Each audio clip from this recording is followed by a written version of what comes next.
Okay, Peter here from Comfort Zone Insulation. You can see I've just pumped this job with cellulose fibre insulation, and it's just up to the tops of the joists there.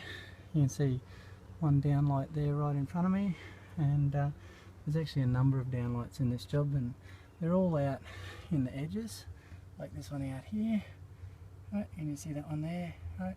We just put shrouds around them, and I often get people wanting to know the difference between a good job and a bad job, and I'll just let you know, like this is when we pump around the shroud, sometimes a little bit flows over into the inside of the light shroud, and a lot of contractors, especially when they're hard to get to and the roof's 83 degrees Celsius during summer, they don't maybe come back and clean them out properly, and a lot of guys will just blow them out and go and try and blow them out like that. It's not very effective. I use one of these battery operated garden blowers. This is just a cheap one because they can't handle the heat, and I just put that in there, give it a little blow like that.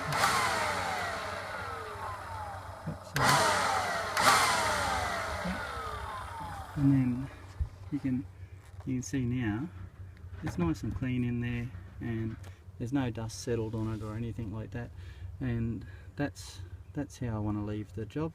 And now that that's clean, there'll never be any dust or cellulose fibre fall in there.